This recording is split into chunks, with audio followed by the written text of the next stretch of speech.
His hands are cold like ours. He could be a polar bear too. I want to be his friend. Eve! His voice stopped me at the door. I didn't turn around. Is she mine? No, she's not yours. I lied. Then I ran. Later that night, with Lily sprawled across my chest in a tangle of limbs, I watched the gentle rise and fall of her sleep. Her eyelashes were two perfect dark fans against her cheek. His eyelashes. My mind, the traitor it always was, dragged me back. It was the fall of my freshman year, on the ice at the University of Michigan. Julian Ween stood out for all the wrong reasons. He was the kid in second-hand pads held together with hockey tape, skating on borrowed blades. His jersey had been washed so many times the number was barely legible, but he carried himself like none of it touched him. All sharp angles and coiled tension, like something waiting to strike. I loved the cold focus in his eyes, the hard line of his jaw that refused to yield to anyone. He was also drowning. His grandfather's medical bills were burying him alive, and the hockey scholarship he should have had was handed to a legacy kid whose family had the right coach on speed dial. I wanted to help him. Julian, I really like you, and I have money enough to help with your grandfather's medical bills. Let me help you, please. He looked at me like I'd just insulted everything he'd ever worked for, but I'd never lost at anything, until the night his grandfather collapsed from a heart attack. The ICU bill was $20,000 a day. I paid it before he could argue, and Julian finally let me in. In my foolish, naive heart, I thought I'd saved him. It took me years to understand I'd just broken him differently. He never stopped working side jobs, never stopped waking at 4 in the morning for extra ice time. He barely touched my money, but the damage was done. Whispers followed him through the locker room. Teammates looked through him or hit him a little too hard in practice.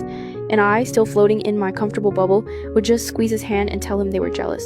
I never once saw the war he was fighting on his own. Then came senior year. My family collapsed. My father was indicted for fraud, and the government froze every asset we had. I couldn't cover my own tuition. I went from heiress to broke overnight, and I didn't tell Julian. I made a choice. I called him to meet me outside. I can't do this anymore, we're done. Why? You were fun for a while, Julian, but I'm moving on. Fine. That night I snapped my SIM card in half, deleted every account I had, and caught a bus to Chicago, pregnant and alone. I didn't tell Julian, because I had just found out I was pregnant, and he had just gotten his draft offer from the NHL. I ran from the debt collectors, from the city, from him, Detroit to Chicago to Milwaukee, city to city, until I came back here 3 months ago. I never thought I'd see him this soon. My phone buzzed on the nightstand at 5 in the morning. We need to talk. Don't make me come back to that club to find you. The next night, Marco pulled me aside before my shift. VIP room. He asked for you by name. I can't. Eve. He bought a $20,000 bottle. He's not going anywhere. Just go. Julian was in the same booth alone, in a leather jacket that cost more than my month's rent. He was turning an empty glass slowly between his fingers. I have other tables. Sit down, Eve. I'm not leaving until we talk. Something in his voice made me sit, on the very edge of the cushion, ready to run. Why did you leave? Were you really just done with me? That same predatory stillness he'd always had on the ice. 6 years hadn't thawed the Michigan winter in his eyes. Your number was disconnected. Every account gone. I even called the university's alumni officer.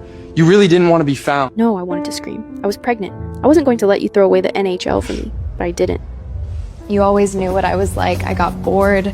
I moved on. That's who I am. I don't believe you. Suit yourself. Is Lily my daughter? It landed like a blindside check, and I felt it in my teeth. No. Don't lie to me, Eve. Not about this. She's not yours. Then whose is she? Someone steady you found after everything fell apart?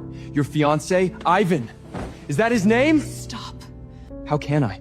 I spent 6 years looking for you. 6 years asking myself what I did wrong, why you left, whether you were even still alive. And now I find out you have a daughter! You're in the NHA, Julian. You live in arenas and hotel rooms half the year with sports media tracking your every move. I didn't expect a real future with you. Never expected a future.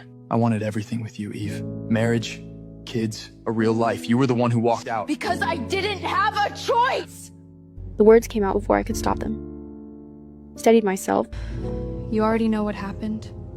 My family collapsed. My father's in federal prison. The debts are still not settled. I had nothing I would have faced left. all of that with you.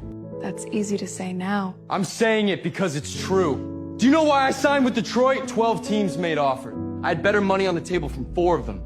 Better cities, better odds. Why do you think I came back here? Welcome to the most popular short drama platform online. have everything from counterattack revenge and wealthy family feuds to sweet romances. A professional team updates massive high-quality short dramas daily, so you never miss popular new shows. Click the link below and enter your world of short dramas now.